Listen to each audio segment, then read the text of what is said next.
Hubert. Philip.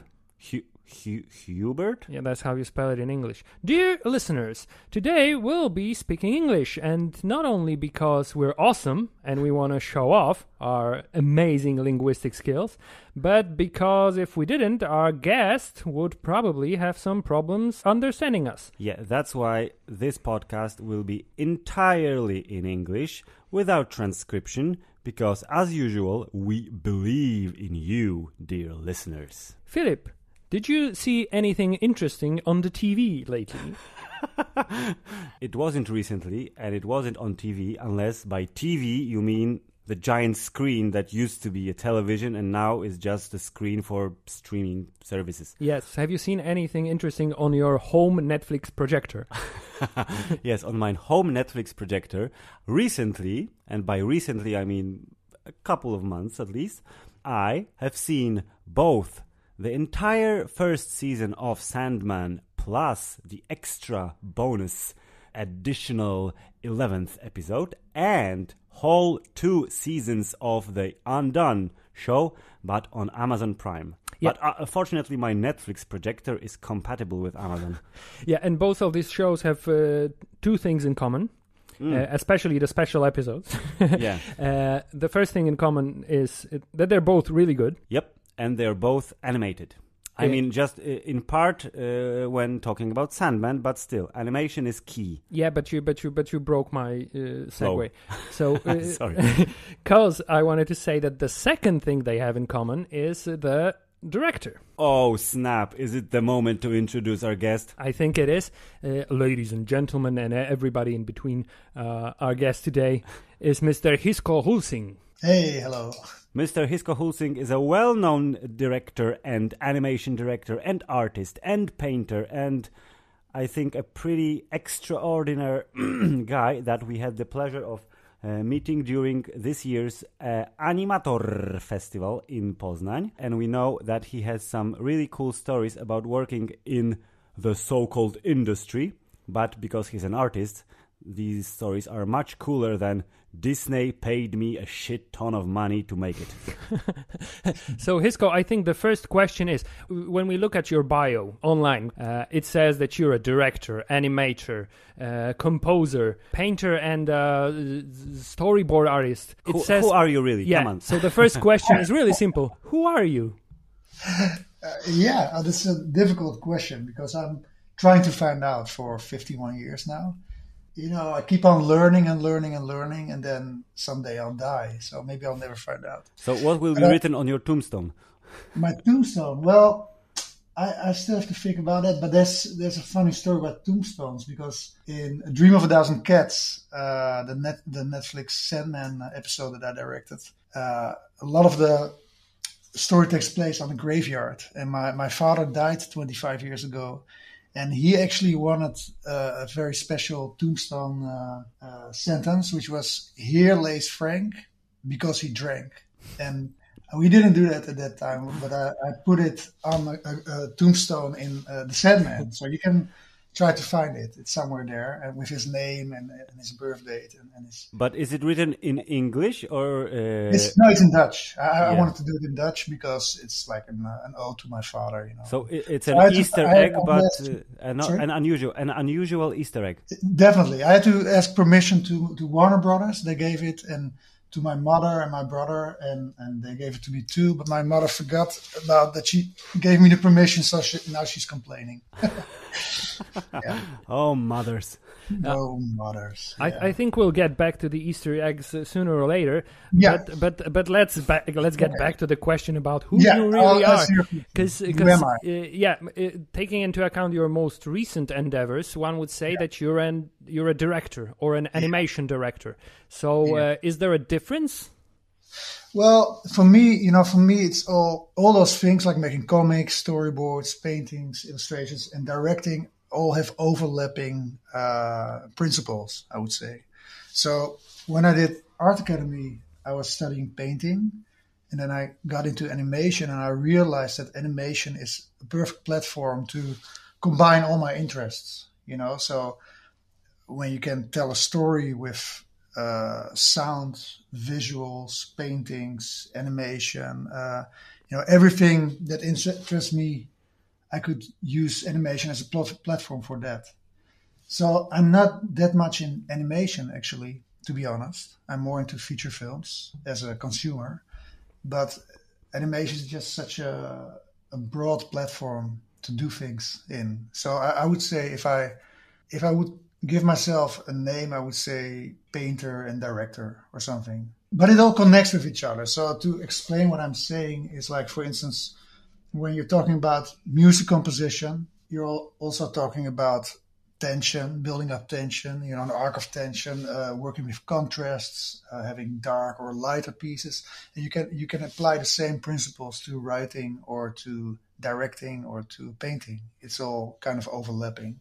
Yeah, but as a director, don't you have to like sort of give up some of the things that you would do as a painter or an animator? Like you have to direct, so you have to tell somebody, go and do this piece of... Yeah, it's a different set of rules that applies. That's true, but I've always been doing all those things at the same time. So when I graduated with a short film that I finished 2 years later.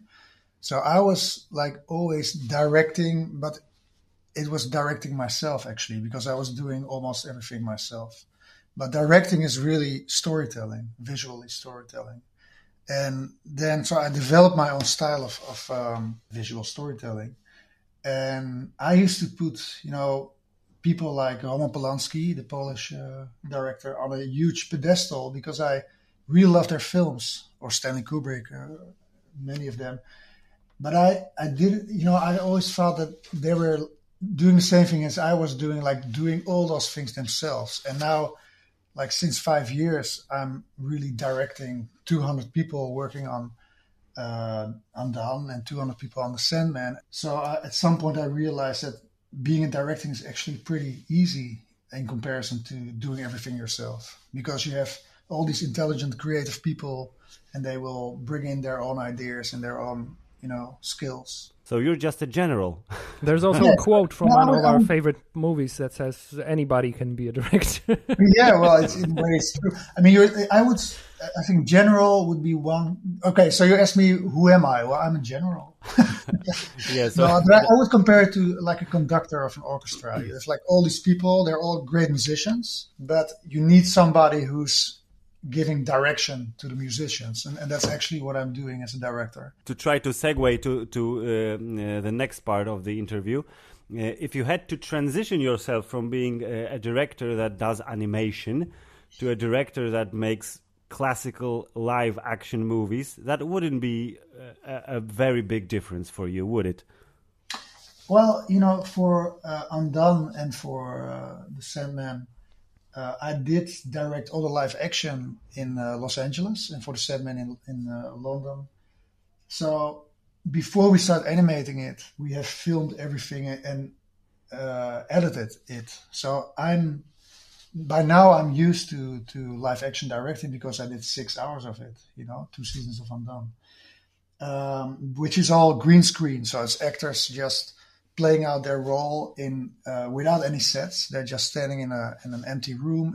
We use tape on the ground to make sure that they don't cross any walls or anything that will be painted in later. So I did direct them, and every time when I'm doing that, I'm like, oh, this is pretty easy. I could do this, But I never worked with actors and a whole set, etc. That would be the main difference. You would see the end result almost before your eyes, and now you have to animate it and paint it afterwards. So probably it's easier because we have to completely design everything on forehand. So you're making 2 movies or 2 TV shows on set, and then afterwards in post-production, which is almost as long, if not longer, than working on set. We're making a film 2 times. Yeah. So first we shoot it, then we edit it, and then we start the whole animation process and all the paintings and all the rotoscoping, tracing the actors.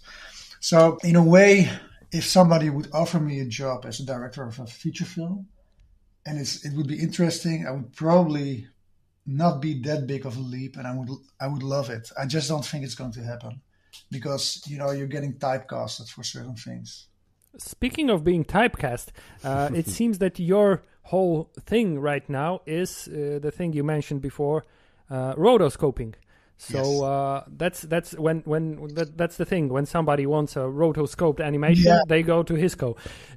So how did that come to your life? Like, at which point did you start using rotoscoping as your main technique? Well, I made a film called 17, and at that time I was still animating everything from the top of my head, but my style became more and more realistic. So at some point I had to animate like 100 dancing people, and I was like, oh no, I'm not going to do this. This is just too much work, So I just filmed 2 friends of mine doing a little silly dance, and I traced it, and I was like, hey, wait a minute.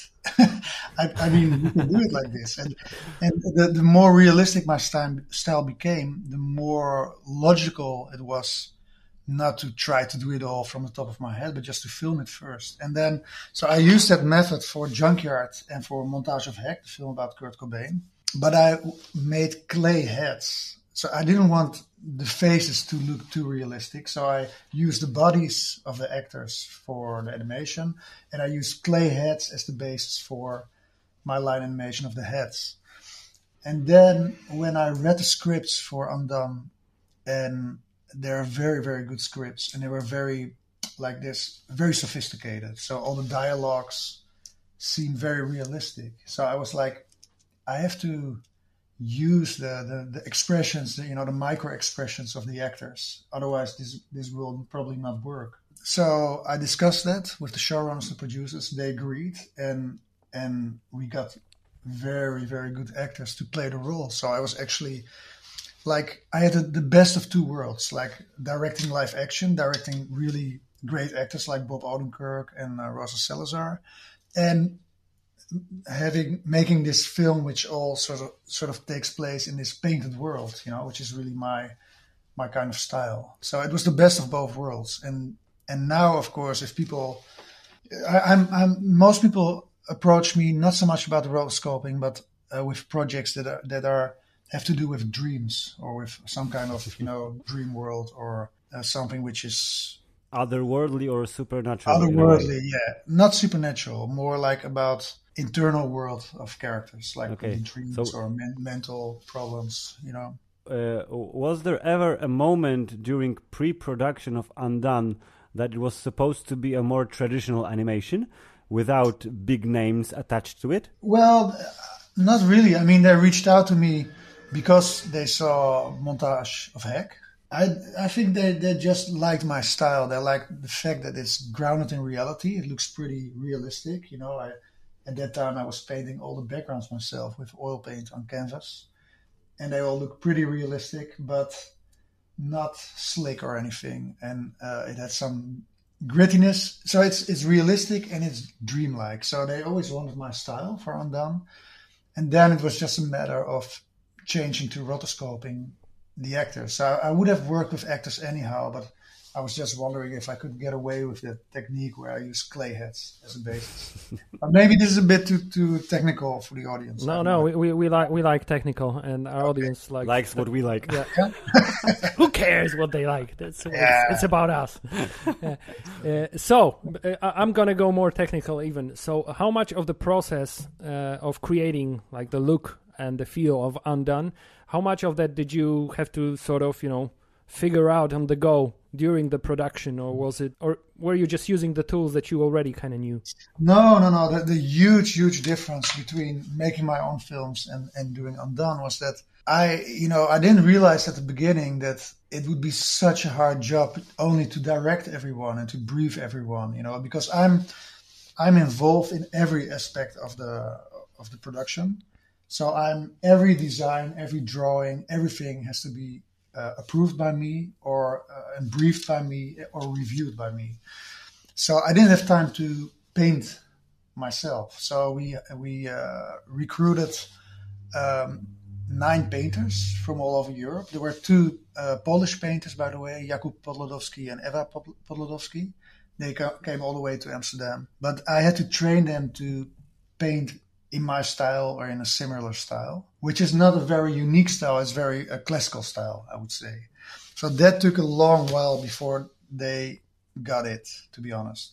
And then we had to develop the shading process, because I used to paint all the shadows of the characters myself. And we calculated that if we wanted to do it that way, we needed about 110 people doing that work. So that was not possible.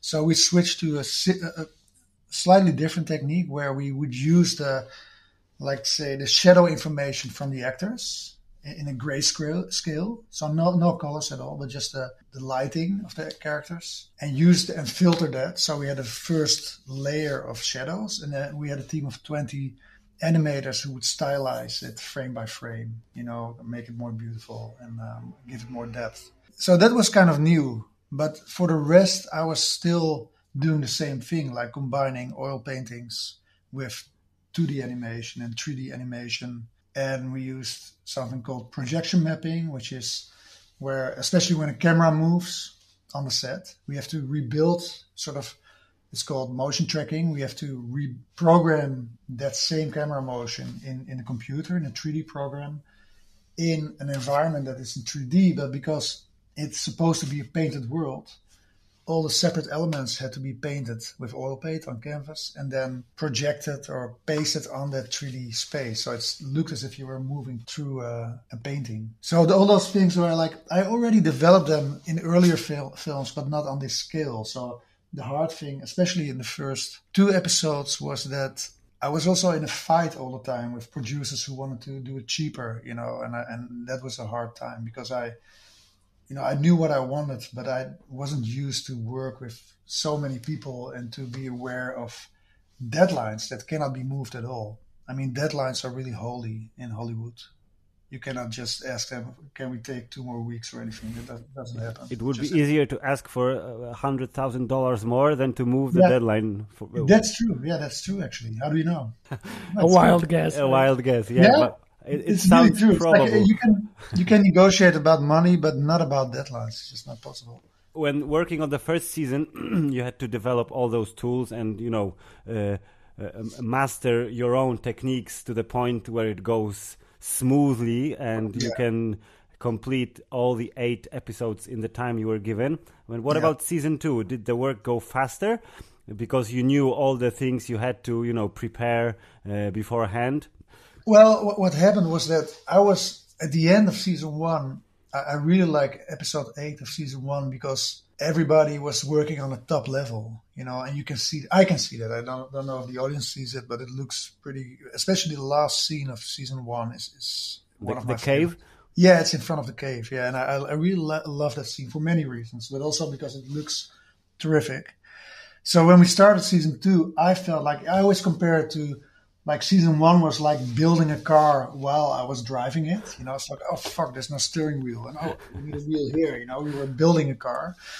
And then at the end of season 1, we had a well-oiled machine. And when we started season 2, I thought, well, this is going to be a really easy ride because I'm stepping into this Maserati or Lamborghini and just push the cruise control button. But what happened was the pandemic broke out. In the beginning, we didn't even know if we could film the actors. It was not allowed at that time. And I couldn't travel to Los Angeles because for season 1, I was going back and forth between Amsterdam and Los Angeles because we were filming the actors in LA, in West Hollywood. And I had to, direct all the people here in Amsterdam and a whole crew in Austin from the Middle Mountain studio. But for season 2, nobody could move anywhere. It was just hard to come up with a new way to do it. So what we first did was we filmed Rosa Salazar somewhere in a garage in Hollywood. I was here in Amsterdam and just over Zoom and tried to motion capture her.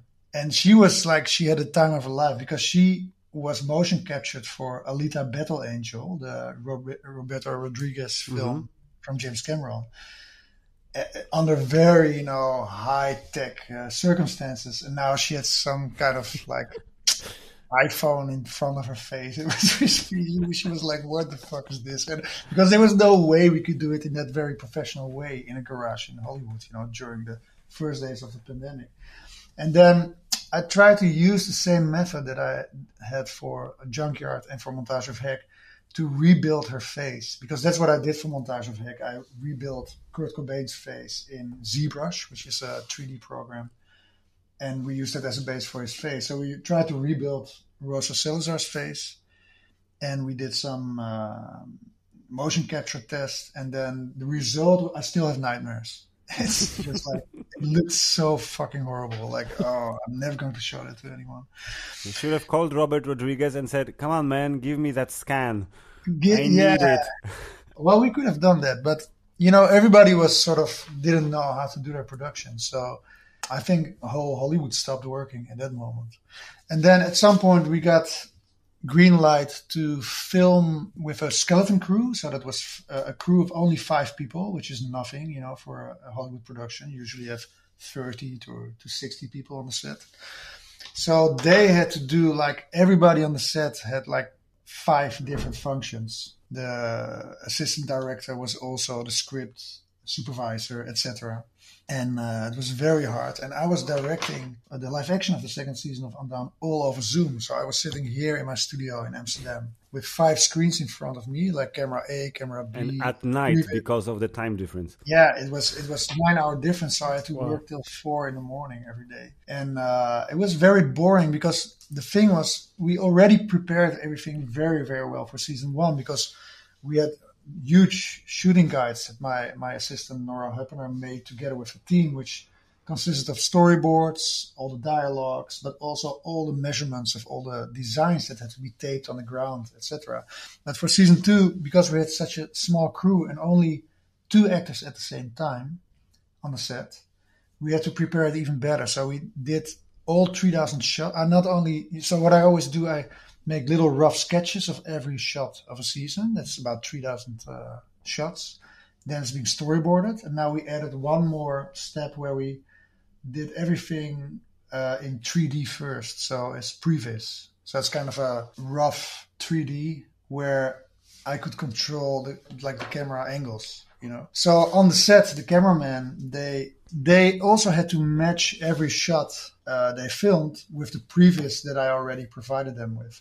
To that extent that at some point they accidentally started to call me previs instead of Hisko. It was because I was constantly pushing them to watch the previs, even though there was some room to change it a bit, but I already sort of directed that whole camera work ahead of the shooting. Okay. So in that regard, everybody had to work remotely, also the painters, and because that could only work because they already did season 1. So they were all working on a super high level, and everybody wanted to come back, all 200 people, I would say, because they all like Undone so much. So we were lucky in that regard.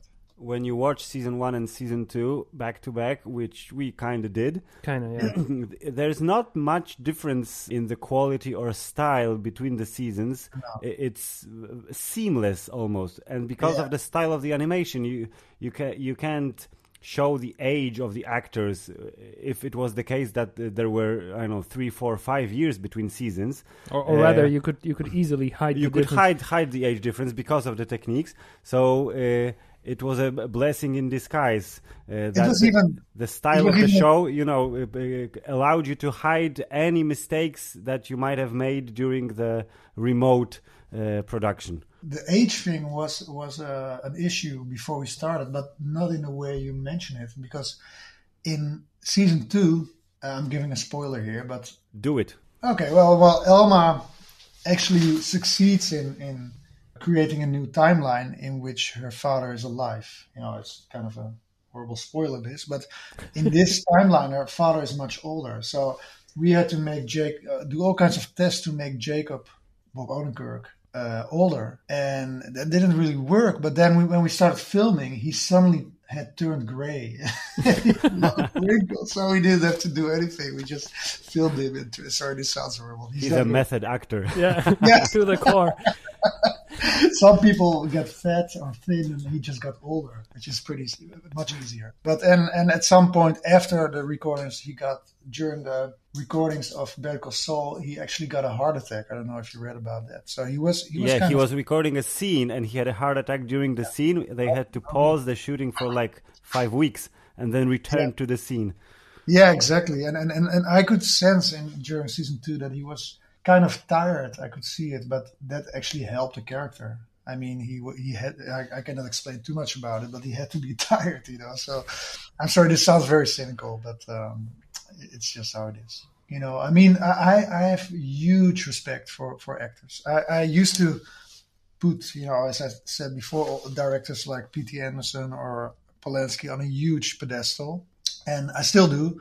But now, to me, I got more respect for the actors. I can see what they're able to do, which is insane. It's really insane. I mean, especially Rosa Salazar is like, she can, I remember, I have a nice story about it. Like, the first time I met her on the set, she came up to me, she hugged me, and she said, "Oh, I love your films." And she started to cry. There was this tear coming out of her eye. And I was very flattered, of course. But then the next day, we did film a scene where she's in a hospital bed and she's psychotic. And she was in between takes. She was just showing funny YouTube clips to the other actors and laughing. And then when we said action, she would just start crying right away. Every single shot, I was sitting in front of the monitors and I could see that a tear came out of the corner of her eye exactly on the same moment in every shot. And I was like, Jesus Christ. I mean, imagine her to be your girlfriend. That will get you in a lot of trouble. You can't trust nobody. No, because you don't know when they're acting or not, because they're so good at it. And it's very much comparable to, again, like we as painters, we have our palette and our brushes and our paint and our canvas. That's our tools.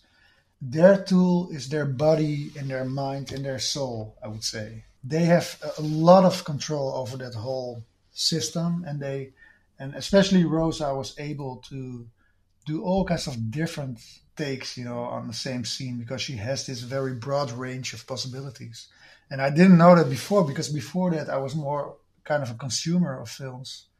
And when an actor is really good, you're not too aware of what he's doing or what she's doing. And then when you see them doing it, 2 meters ahead of you, it's intimidating. So whatever you'll do next, you would want to work with the best actors, because that makes your job easier. Yeah, and I have to be honest about this, is that I'm officially the director of Undone, but on the set, like in the series, the showrunners are actually the writers. So Kate and Raphael, mostly it was Kate. In 90% of the times, I was together with her on the set.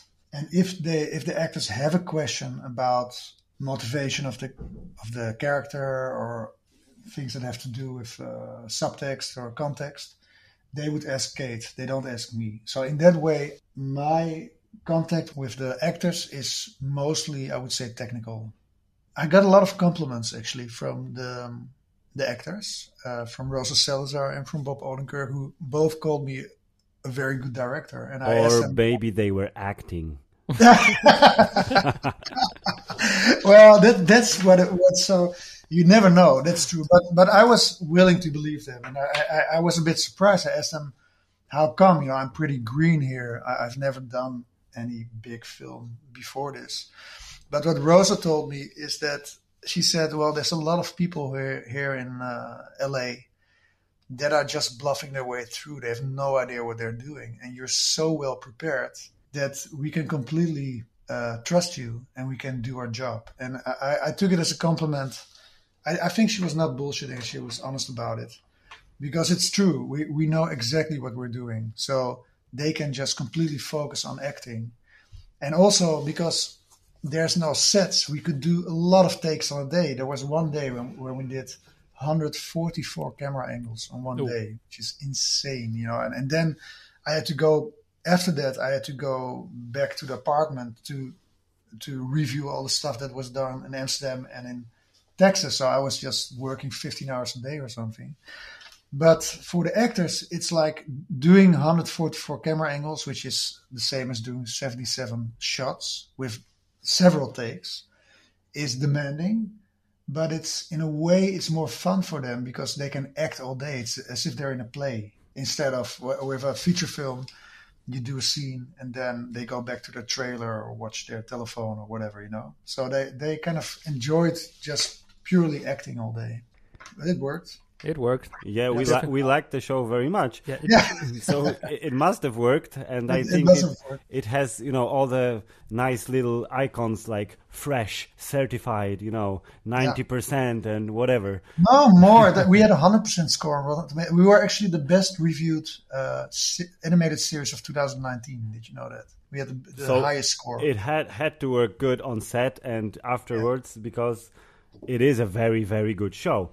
Okay, anyway, before we move on to the next show, which is also quite good, I want to ask you one more thing from the spoilery area, because Undone, and I mean season 1, most of all, was quite open to interpretation. Like you as a viewer could interpret it as, what I'm seeing is happening for real.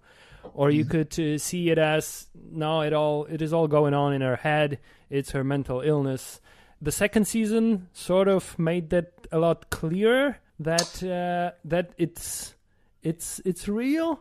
But was there like always an official version, like an official interpretation from the very beginning that said it is real or it is not real, or was it also left open for a debate? It was left open. We always would agree with each other that we don't know either. We don't know if she's mentally ill, schizophrenic, or if she's really able to time travel. And I think that ambiguity is the core, why it works so well, the show, because you never know. And in the second season, it seems to be all happening. But then I hope you finished the second season. Yes, we did. Yeah, so then you know that it's, still ambiguous, you know. So it's just, I think Kate and Raphael, the showrunners, didn't want to, as you just said, work with that idea for too long, that it was ambiguous if she was mentally ill or not, because they thought it would be tiring for the audience, you know, being constantly thrown between those two point of views. But for me personally, as a director, the emotional core of the show, for me, was the moments where it was very clear that she was schizophrenic. That was the thing that touched me the most. And I was working really hard to make that work. Because the way it works for me is that I'm a very emotional person, so I cry easily. But if there's a scene that is supposed to be sad or about something that I think I should feel something and I don't feel something, then I know that there's a problem. So I just keep on working on it until it does actually give me teary eyes, you know. So there's a lot of themes in both seasons, which are about family, it's about many different things. And season 1 worked, emotionally it worked a little bit better for me because it was so clear that it was actually about a mentally ill woman, which is something that touches me because of personal reasons. And in season 2, it's working for other reasons. I think it looks much better. I mean, you didn't see a difference between season 1 and season 2. I think season 2 is aesthetically and technically it's much better than season 1. It's more complex, especially in the 7th episode, if I remember correctly. Yeah, the 7th episode is super crazy. Complex. Yeah, we were just, we had a well-oiled machine. So, season 3. Yeah. No, I have to be... this is not officially, but they didn't order a season 3. So... Yeah, but if they did, would you know what would happen in season 3? Like, is there a story written already for the next season? No, no, it's not being written. We have discussed some things, but I'm not involved in the writing, so I do talk with them about it, with Kate and Raphael, mostly with Kate, and she had some ideas, but they were not completely crystallized because she wanted to be sure that. Didn't want to start before she knew that it would be ordered by Amazon, and they didn't order it, so they didn't write it. But I would have loved to do a third season, but I'm afraid it's not going to come. I know that Tornante, the production company, is trying to sell it to other platforms, so it could be, sometimes that happens, that a show starts at Amazon, then ends up on Netflix. But I'm not sure about that. Yeah, you seem to be on good terms with Netflix now. So now I'm on good. Yeah, definitely. Yeah. No, but what I'm surprised about is that I thought when we were making episode 7 of season 2, to me it was like a masterpiece. I was like, I've never seen anything like this. It's so weird and complex and strange and daring. It's risky. And it's not really being picked up, I thought it would at least get some awards or something, and it doesn't. And I don't understand it. And I think maybe I'm overrating it or something. Or what was really a problem is that they didn't promote season 2 very much. They did promote season 1 a lot. That's the problem with the market nowadays. It's oversaturated with content. Yeah. There's so much stuff that it's difficult to promote everything. Especially when Amazon is focusing on Lord of the Rings mostly. Exactly. They put there was like I think, I don't know if it was $1 billion, but it was insane, And then, of course, 1/4 or something goes to marketing, 200 million or something. Well, we didn't have anything. I mean, we had some billboards and a trailer that's it. So that's kind of sad, because for the Sandman, that was a show that costed probably around 200 million. And you could see the marketing for the Sandman was insane. And I was a bit I was happy about it because I made this bonus episode, but I was also a bit sad because I thought that Undone deserved more attention. We can now completely go into the Sandman territory. Was the success of Undone the main reason you got the gig at Netflix? Yes, I think so, yeah. I don't know exactly, because I was the first director they reached out to for Sandman, and I was the last director to start because I was working on Undone. I think Undone gave me more visibility than anything I did before, but they were referring more to Junkyard, actually. I don't know why. I think because in A Dream of a Thousand Cats, the cats are not rotoscope, they're animated. So it's more an animated show than Undone, actually.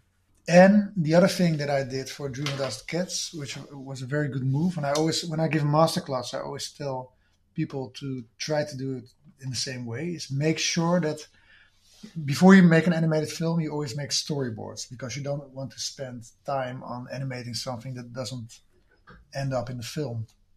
So we made a storyboard, which was very beautiful, but I also made sure, it's very normal to make an animatic, which is a moving storyboard. So you edit temporary voices under it and temporary music. So we did all that. I'm a musician myself, so it was easy for me to come up with the right music. But I went one step further. I went to a sound studio to actually add all the sounds.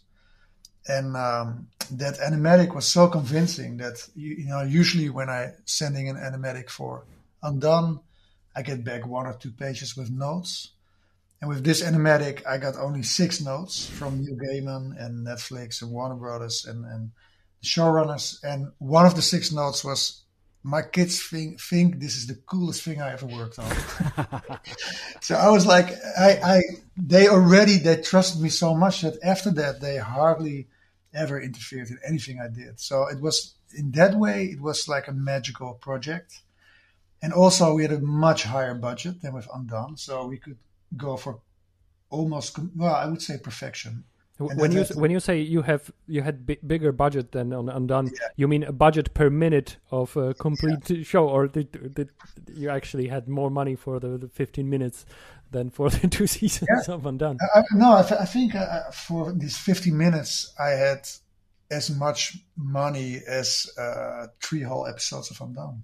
So it was like a huge difference, and the difference is, I think it's noticeable, to be honest. I think Dream of That Cats looks better than Undone. I mean, I still love Undone very much, but it's just like we just went further. So did the process of working on set and afterwards in post-production, was it really different because of the budget and the crew and everything, or was it, applying all the rules of a well-oiled machine you had to develop beforehand? I'm not very good in diplomatic answers, so I'm giving you the truth, the ugly truth. Now, the truth is that, two things. One of them is that there was not a lot of rotoscoping, not a lot of live action. Because the main characters are cats. They're animated in 3D, actually, by a studio in London called Undone. Mm-hmm. They animated the cats in 3D, and then we treated it as if it was live action. So we did the same thing here in Amsterdam at Submarine by tracing it and coloring it and shading it, and combining it with the... So you had a 3D model of a cat and then you rotoscoped around it? Yes. Oh. A moving 3D model, and the 3D cats were animated by a team that also worked. Some of them worked on the remake of Lion King, so they were used to making... So they were used to cats. To cats, to big cats, and to make them move in a natural way. Because luckily you didn't decide to keep the mouths moving like I hope. I was very nervous about my decision not to have the mouths move on the day it was released. Suddenly I got very nervous, like, maybe I made a mistake, maybe people will not buy this, but for me it was very essential for the story that the cats were not behaving in a human-like way. So we didn't anthropomorphize them. They're moving like real cats. And real cats, they do communicate, but not with their meowing or with their voices. They communicate with, smell and with their body language and with their tail and things like that. So that's all in there. And then I saw some blogs and I read some comments of people who thought that we didn't use lip sync, mouths moving because of the costs, which is complete nonsense. I mean, this was way harder. It would have been much easier to have the mouths move, because now the hard thing about animation for the animators was to make them move in a cat-like way, in an animal way, but still create the sense that these voices that we hear are actually coming from them in a telepathic way or something. So it was actually much harder than people think. And I had hoped that we could use all the knowledge on Undone for Dream of a Thousand Cats. But that was not possible because we were working on Undone and Dream of a Thousand Cats at the same time. So a whole new team came in. Apart from the painters, they could switch from Undone because they were done with Undone. They could switch to a Dream of a Thousand Cats. So I didn't have to educate them. They knew exactly what they were doing. They were working on the top level already. But all the new people that came in, like the coordinators, producers, animators, it was almost like reinventing the wheel, to stay in the car analogy. And that was very hard for me. I couldn't believe it. Like, Jesus Christ, do we have to... I have to teach them the same things again. Yeah, again. Come on, I thought we were done with this. So it was very hard for me. During Undone, I think I'm always very friendly with everybody. I think most people seem to like me. I never raise my voice or anything. And with Dream of a Thousand Cats, I got so frustrated that sometimes in a Zoom call, I would just become really angry about things not happening, or, and so I think people on Dream of a Thousand Cats have a whole different view on me. Big budget, big emotions. Yeah, maybe that's it. No, big frustration. So if you're asking me, your first question was, who are you? Am I an asshole, or am I a lovely guy? I don't know. It's finding out. Yeah, you're somewhere in between. Depends on the project. I'm a lovely asshole. Yeah. I don't know. But anyhow, it turned out fantastic, and we had a great team. It just took a while before we really were on a good path, But because I was always combining these 17th century painting techniques, which are pretty realistic, with modern techniques, and in this film, in the Sandman, it all sort of fits together perfectly. I think it feels like a classical Disney film, but then with more advanced techniques, than the old Disney films. You on your Facebook page, you posted some behind the scenes footage. I think it was related to your birthday, but it showed some of the set, and you had giant green stones and lots of naked people there. Yeah, so that's an interesting sounds story. like a wild party. Yeah. That was the weirdest birthday I ever had. It was my 50th birthday, and I was in the Shepperton Studios in London. I didn't know anyone. There was a huge crew, because on the Sandman there were in the Shepton Studios, there were 2 crews working simultaneously on the whole show. So there were like 100 people there. But I went to the set for one day to the styling department because I needed a lot of naked people. But in LA, when we had naked people when we needed Rosa to be naked, for instance, for Undone, she would put on a modesty suit, which makes you look like you're naked, but you're actually not. And I went to the styling department on the set in the Shepton Studios, and I was going to look at the modesty suits. And then one of the ladies said, like, well, if you want them to be naked, I'm sure they're fine doing that. So I said, okay, please come naked, but let them shave themselves completely. No body hair, because I'm a pervert. And, no, I've said not because I'm a pervert, which I am, but it's just for technical reasons. Yeah, the computer doesn't understand hair. Lose the hair. Exactly, lose the hair is too complicated for our software. Now it's actually like we use this shading information we filter it for first pass before the animators start working on it. And we had a lot of troubles with Sam's beard in season 1, and I just wanted to make sure that they were shaven. So on my birthday, I ended up directing 30 naked people, and I didn't know anyone on the set, but apparently my assistant, she told somebody, so I was directing them, and suddenly like 70 people started singing "Happy Birthday" to me, which was really cool. But for me, like the great thing about that live action recording was that I was working with such a huge crew that my job became super, super easy because the preparations were as thorough as with Undone. But now it was even like there was this girl next to me. She had a radio connection with the assistant director on the set.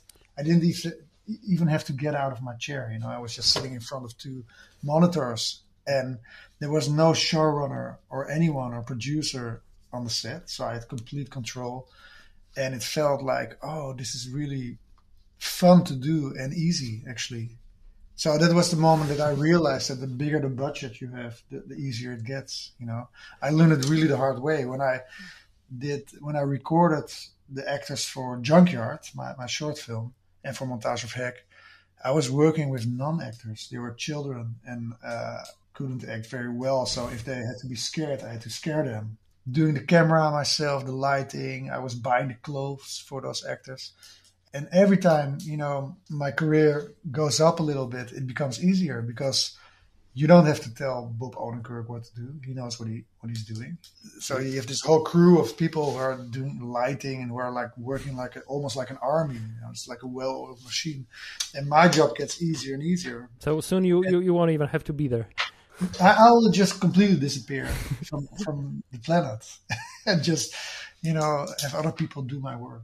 Like the most important part, in my opinion, of what I'm doing is really in the first phase when I get the scripts in. I start making these thumbnails. That's little rough sketches for all 3,000 shots for Undone. In total, there were 6,000. That's where I feel that the directing is taking place. That's the most important part. Then from there on, we build it up. You just give it to your people and say, I want this. Give it to me now. Yeah, exactly. Make it happen. Exactly. And Okay, it's the easiest way to brief them. I mean, and also that's one of the things that make it quite easy for me is because I can easily talk to a 2D animator or to a painter or to a designer because I've done all of the work myself and they know that I know what I'm doing. So there's a mutual respect. I'm not the kind of director who says like, oh, do it. I don't care how you do it because I know how hard it is. So I have a huge respect if they do a good job. And if they don't do a good job, they know I'll see it. You really do sound like a pretty good director. I don't know. I don't know how I am with how I would be as a real, like if there would be no showrunners on the set and I would be directing Rosa Salazar directly. I don't know if I have a knack for that. I think I have because I can communicate pretty easily with people. But the problem was like I found my old school reports from primary school lately. And every year, at the end of the year, it said, Hisko can do anything he wants except for acting. Every year they said the same thing because we had to act on school, and I always had pain in my belly, etc. And now I'm a director, so it's still kind of insecure about it. Okay, so going back to Sandman, were you a fan of the comic book before? I'm sure you have heard of it, but have you read it? Were you like, oh yes, cool, finally something good? No, I'm sorry. I bought one Sandman issue a long time ago. I just knew that it was special, but I didn't really read it. So I didn't. I heard about it a lot, and I knew it was going to be a big thing, And I read A Dream of a Thousand Cats, the comic, and I really, really liked it. It was so similar to a lot of things that I already had done. There was a cave involved. It's about a dream world, and that's the nice thing, that those projects come to me and they feel like, well, I can easily do this. It's just all the technical stuff that makes it hard. But I really loved it. I thought it was a very good story. I mean, it's not so much about well-developed characters or anything, because it's a very short story. But it's a great allegory, and it's very well crafted. I love the comic. I thought it was, when I read it, I thought, well, this is really good, because it doesn't give you any superfluous information. Everything that's in that story serves a purpose. It's very well told. Did you feel like you need to change anything in the story or the way it was shown in the comic? No, a writer rewrote it, made a script out of it, so she had to cut some things out. And then I just went completely from the script, because when I started reading it, I sort of know what kind of camera angles, what kind of shots will work the best, and I didn't want to be too bothered by the comic, even though I really liked it. It's very good, but it's a different medium. So I was just building it not from scratch, but I went from the script. And what about directing someone else than, animators or the naked people on set? Because this short film has some very, very well-known actors doing voiceovers. Yeah. And did you get to interact with James McAvoy or David Tennant? Yeah, definitely. I was the reason why we got all those big names like Sandra Oh and Tennant is that it's very easy for them, wherever they are, if they're in London or in the United States, just to go to a sound studio and record their part in a sound booth, and within 2 hours they're done, And we could just get them to do the voices, which was pretty easy. I didn't do the casting, but I was present during all the recordings. There was a man from Warner Brothers, Andrew Collerton, who was sort of leading the sessions, and then sometimes Neil Gaiman was there too. And Neil Gaiman actually does a voice. He does the voice of the Vulture, the dead skull, the Vulture, yeah. And so I was directing Neil Gaiman at some point. That was fun, but he knows what he's doing, and all those actors know what they're doing. So my only comments are always like things like, "Can you make it a little less aggressive?" or "Can you pause a little less?" It's very, very small things that I say, because somebody like Sandra Oh, she's such a great actress. Who am I, to really tell her what to do? I just tell it when it doesn't feel good to me, then I say it. But that's all. Very talented people doing your work for you. Yeah, well, that's really it. And that makes it so much more fun also, because it's way more fun to do all this thing with a whole team, and everybody feels that they're connected to the project and can add their creativity and intelligence to it. And I'm still not sure how good I would be as an actor's director. I mean, there's people who are really good in getting actors to do a certain thing, I listened to some interviews from Paul Thomas Anderson, who did Boogie Nights and Magnolia and recently Licorice Pizza. We did an episode about his films recently. Yeah, I would love to hear, but I'm sure it's in Polish. Or not? Unfortunately. Yeah, I'm a big fan of his films, but what helped me a lot getting more secure, that is less insecure about what I'm doing, is that he's only a couple of years older than I am. And I remember when he made Boogie Nights, he was probably 27 or something. He was very young, or 28. And he never attended film school. And he just said well, I'm learning it from watching films, And that's what I started doing. Started watching loads and loads of feature films. And there's films like The Tenant, Le Locataire from Polanski, that I saw 26 times now. every time I see a film that I really like, I rewatch it and I try to see why I felt at a certain point in the film, and then I try to analyze it. So that's actually my whole film education. It's just watching films, listening to audio commentary, reading autobiographies, things like that, and some books about storytelling, like Story from Robert McKee. But Paul Thomas Anderson, also another thing that he always says in the interview, he always says, like, when I work with actors, my job is to make them feel comfortable so they can do their thing. And that helped me a lot, because if I would have the feeling that I have to sort of give a whole background story about a character to an actor, I would feel lost, But I have the feeling that it's usually not very necessary. And especially with this latest film of P.T. Anderson, Licorice Pizza, the two main characters, they never did a film before.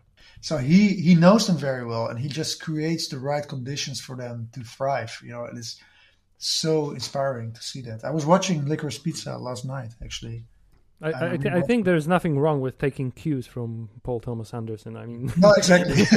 Well, he's one of the greatest living directors, in my opinion. So, did you get any feedback from Neil Gaiman on your work? No, I know he loves it, but I didn't talk to him directly. It was very clear that he really loves it. And I remember one interview where somebody asked him, like, why don't you do the second season all animated like A Dream of a Thousand Cats? And he said, well, I would love that if they give me $1 billion. We have to wait and see what happens next with season 2, but we are pretty excited because we liked the first season very much. And I guess you watched all of it when it premiered? Yeah, I did. And what did you think about the show? Well, at first I had to get used to it because it was a bit too much. I'm not so much into fantasy, and it was a little bit too Harry Potter-like for my taste. And then in the 5th episode, I really got into it. There was the one in the diner, the guy where people start being honest to each other and ended up killing each other. I thought that was great, very, very good episode. So then I really got into it. So it took a while. Also, what I like about the Sandman is that in the beginning I felt like, there's so many different kind of stories. It's so messy. And then around episode 5, I started to understand that that's the whole power of the Sandman. It can be anything. It can even be an animated film about cats, So I got it. I got it's the dream world and any universe is possible. So that's where I started liking it. Like, okay, this is really interesting because this could, in theory, go on forever, But I would love to do another episode. I don't know if they will let me do one, but I really love this kind of work. To have such a huge audience. I have to be honest about that. The first 10 episodes were in the first 2 weeks. Were already watched 330 million hours. That's insane. That's the best insane. thing that came out of streaming. That your work can be. Shown to such a huge audience. It's incredible. It's like I've never ever experienced something like that, where you can literally, if I open my social media, and this was before anyone knew, because the 11th episode was released 2 weeks later, so nobody knew that we did the 11th, the animated part of the 11th episode. So even then, everybody was talking about the Sandman, on Facebook. I saw all these messages come by, and on social media and in the normal news media. So that was like, this is great. I'm part of something really, really big. That's nice. And also because I'm interested in having success. That's a good interest. What are your interests? I like wine, walks, and being successful. Being successful, yeah. Well, it's the first time in my life. Last weeks I was 2 times in Madrid and 1 time in Plzeň in Czech Republic. And it's the first time in my life that people come up to me like, I'm a huge fan, and I've been teaching about you at the academy. And that's new, that people that I seem to become like a established name in the animation world. That's pretty new to me. Congratulations. Thank you. Finally. It's still a small crowd here. I mean, the animation world is it's a niche, but it is nice, if people really know your work at least. That's great. So other than the great unknown of your involvement in Sandman Season 2, are there any future plans of yours that you can share with us? Well, I'm represented by UTA, which is the largest agency for talents in LA. They also have Johnny Depp and people like that, and they have been connecting me with a lot of studios like Blur, the studio who does Love, Death and Robots.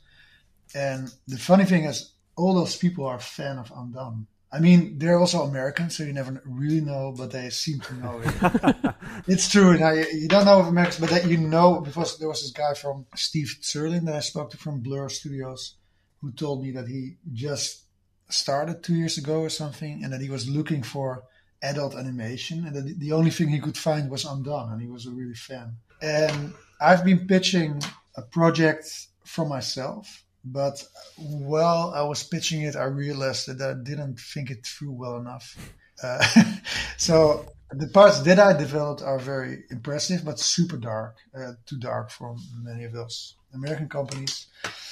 And then there's one project that I cannot talk about, actually, because I've been approached by somebody to do a book adaptation, and it's super interesting. And I'm brainstorming with a writer from Undone about that book, and we came up with insane things, but I don't know if this will materialize. Fingers crossed. Yeah, I don't know if I cannot really talk about any of those projects because they're in development, So I think it's wiser to start talking about it whenever it's being sold, because now I don't know if any of those will happen. So I'm kind of floating in between projects. Is always what Americans say when they're without a job. They say, I'm in between projects.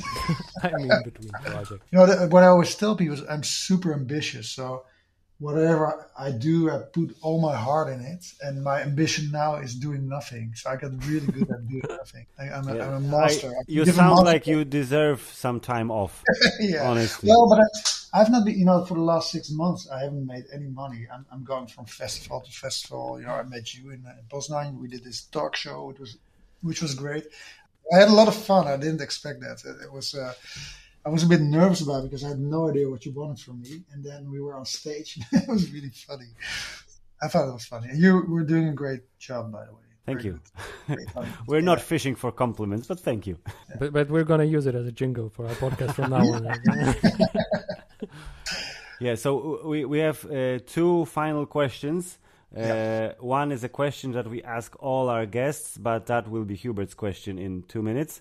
And my question is, as a filmmaker, have you recently seen a movie or a TV show that was really cool and you would like to recommend it? Well, 2 days ago, I saw this horror movie in the cinema called Barbarian. Did you see it? Oh, yes, I had the pleasure. We didn't have it in cinemas here. It's on Disney Plus, but god damn, it's impressive. Jeez. I loved it so much because I used to be a huge horror fan and I stopped watching horror. I don't know, because I didn't want to get into that atmosphere all the time. But this one was really the kind of horror movie that I love, where most of it is just suggestion, things suspicious. And I was actually, the next day I was still thinking about it. It was like, I think I'm going to watch it again in the cinema. I thought it was a really good film. It was, I think it was a debut film, the first film this director did, and he's really good in building up tension and things like that. Then it's a film also on Disney Plus that I was very impressed by, which is Get Back, which is the Peter Jackson film about the Beatles. Did you see that? I have. I haven't, but my dad has, and he's told me all about it. Yeah. No, it's fantastic. It's really. I'm a huge Beatle fan, so that helps. Yeah, I think it works best when you're a Beatle fan because then you get to see, the behind the scenes of a... Well, but it's not so much about that. I mean, you can see it not being a Beatle fan too, because it's really about the creative process. Because everybody who's creative knows how it works. Like you start off with this rough diamond or rough, you know what I'm saying? You have a rough idea, it's very vague. And then you start developing. And then when you're together with a team, it's almost like magic, out of nothing. These new ideas pop up, which are all part of the first idea. Do you know what I'm saying? Mm-hmm. So you have this first idea, it's very vague, and you feel that there's something to it, and then it becomes something. So the beautiful thing about Get Back is that you are there when Paul McCartney is just strumming his guitar, just making up words like strawberry, whatever. And suddenly he changes one chord and it changes into get back the way you once belong. And that's magical, you know. I got goosebumps. Yeah, and Peter Jackson did a really good job, like hinting at those moments, like those little subtitles on the screen show. In a few seconds, Paul will come up with a chord that will. I'm giving it. So you're sitting there waiting for the moment. And also what's very impressive about is the sheer amount of footage that Peter Jackson had to go through. Yeah. And in order to, you know, make this, I don't know, it's like 4 or 5 hours total. 9 hours. 9 or even 9. But it was like 76 hours of video and 250 hours of audio. And he had to, you know, mix and match and sometimes put a different part of audio over the video to make it look good. And so the sheer amount of work is also impressive as hell. Yeah, and he's a good storyteller. I mean, I never liked The Lord of the Rings very much, but I do like his earlier films, you know, Brain Dead and what's the other ones? The horror films. The Frighteners. The Frighteners, yeah. And Bad Taste, yeah. But I was really in awe of this film, I think. To be so close to geniuses coming up with stuff is very special. So I really love that film. And what else did I see? Well, Licorice Pizza, I think, is a great film. And one of the things with Paul Thomas Anderson is that, you know, with most films that I see, I sort of understand why directors do certain things. You know, I understand why they make certain choices or how the script works. And with Paul Thomas Anderson and directors like that, I don't understand it. I'm like, what is he doing? What is the story even? You know, like Licorice Pizza, it's very loose story. Very inspiring, but in a way, I don't really learn anything from it because I don't understand what he's doing. So, yeah, it's try to learn something, but then it's a vibe. He makes you want to create your own art. That's true. That's definitely true. Oh, so another film in that realm was like Once Upon a Time in Hollywood from Tarantino, which it was in the same, you know, end of 60s. You know, I kind of feel like we're re-recording the episode we did on Licorice Really? Pizza, but with Hisko Hulsing right now, because we have similar observations, I think. Oh, that's nice, yeah. It's funny because, you know, I sort of hated LA. I've been there now 13 times or something. I didn't really like it. Or it turned into a love-hate relationship. And actually, the last time I was there, I started loving it for the first time because it's not a very pretty town. But in those films, you know, from Paul Thomas Anderson, like Boogie Nights, Magnolia, and Licorice Pizza, you see the nostalgic quality of that town. That's very hard to see if you're not from there. Also, another film that really blew my mind was Everything Everywhere All at Once. Ooh, we didn't get it in cinemas. I mean, it was here, but we didn't get to see it in cinemas, and we're still waiting for it to debut on VOD or whatever. Yeah, but it's going to happen. We know it's great because everyone has told us it's great. It's really, it was like, I was a bit jealous almost. I was like, oh shit, I would have loved to have done this with Undone because it's very similar. It's about timelines. And I don't know, they're so creative. It's so funny. There's like a martial arts scene, kung fu scene involving a butt plug, things like that. It's all okay, I'm going to stop you right there. No spoilers. We want to watch that one. Yeah, no, it's really that was one of, and I watched it one day. The next day, I went to go swimming. And I always, when it's sunny, you know, I come out of the swimming pool and I just leave all my wet shorts and everything and just go home. And I found, oh wait, if I hurry up, I can still catch the afternoon screening of Everything Everywhere All at Once for the second time. So I was sitting there all alone in that whole room. And in that room, it was not so warm. There was air conditioning. So I was shivering, you know, and I put my shirt all over my legs to keep warm. But I still enjoyed it the whole ride, you know, because it's such a weird film. So nice. Okay, so now after talking about all this creative and creativity-inducing movies and great directors, I'm going to feel really silly asking this question, but it is what it is. It's a tradition. Yeah, it's a tradition. I always have to ask this at the end. I feel like I might not like the answer, but here it goes. Do you have a favorite superhero and who that superhero is? Jesus. Jesus. No, Oh, Jesus. it's Jesus. Yeah, no one has said that. That actually. no, works out. well, this funk. I don't know if you know this funk number. It's he's superstar, yeah. Do you believe in Jesus Christ? But that's not. No, I'm a fourth generation atheist. I was not brought up in Poland, luckily. No, I love Poland. I'm not very much into religion. So, no, it's not a religious figure. And I'm not into superheroes, actually. So Okay, so listen. So we're going to modify the question for you. Which one do you know? Yeah, which superhero have you heard of? Michael Jackson? No, He I don't kinda know. is a I superhero. know Batman, I know Superman, and that's about it. I mean, I'm really not into it. I'm not into superheroes. I don't know why. To me, it's so boring. Every time I fly to LA, most people are watching films, and most people are watching the same film. So I remember I was sitting in the plane, and I saw that 10 people were watching Iron Man, but they were all in a different place in the film. But whatever place they were, there was an explosion. So I was like, what is this? Like a series of explosion and then explosion and one guy sort of trying to avoid the explosions or what? It's really, I don't care about that. I don't know. It's just boring for me. Okay, so maybe after all you should stick with Jesus because No. Well, I don't know. I read this book from, Paul Verhoeven. Paul Verhoeven is what you say. Oh, yep. Made RoboCop and Basic Instinct and Starship Troopers.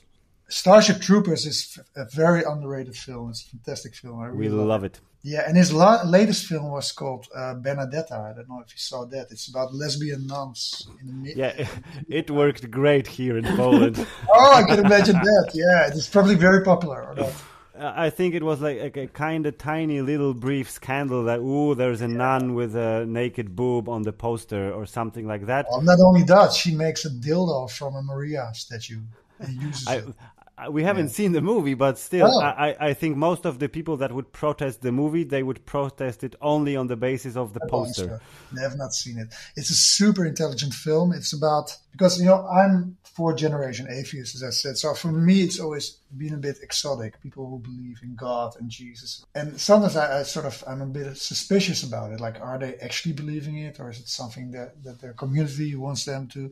And this film is really about sort of like how close, because nuns are officially married to Jesus, So he makes this belief and this love for Jesus very real and very sexual, actually. Mm-hmm. And then suddenly I started understanding religion, like it's being so passionate about something which is so all-compassing, and I could so it's not an anti-religious film at all. I would say it's actually explaining religion in a way to people like me. Paul Verhoeven, he wrote a book about Jesus called Jezus van Nazareth, and it's very interesting because he looks at the Bible from a dramaturgical standpoint.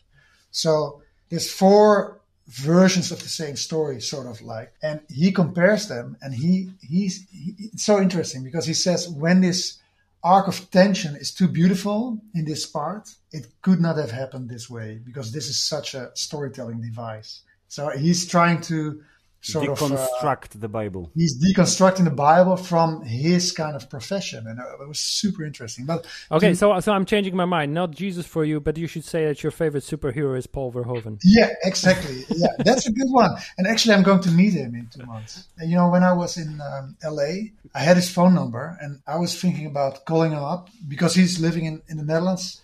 But then I had this dream that because he's already 84 years old, and I had this dream that he was very old and only talking about the past. And I woke up and I was like, oh, this is probably a very realistic dream. Let's not call him up. I don't want to have this conversation. And then like a year later, Benedetta came out.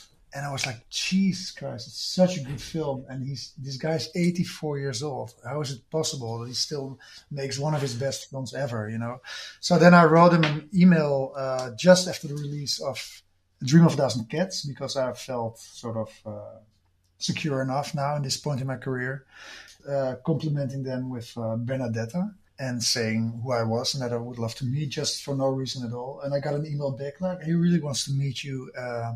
And we don't hear it often that people really love Benedetta. So I wrote the right email and I'm going to meet him. So maybe, he's kind of a superhero, I think. Yeah. Hisko's favorite superhero is a real life excellent director who he's going to meet soon. Hopefully we will get to meet some other excellent directors just like Hisko, which we did already. And that's a perfect way to end this meeting, which was a very cool, very long conversation full of excellent, interesting stuff. As always and as usual, Hisko Hulsing was the guest of the 203rd episode yes, of 203rd. Yes, Yes, so you're the hero of podcast number 203, Hisko. Thank you very much for your time. All the best with all your future projects, and we hope to get to talk to you soon. Thank you so much. It was a great delight. Thanks. Koniec.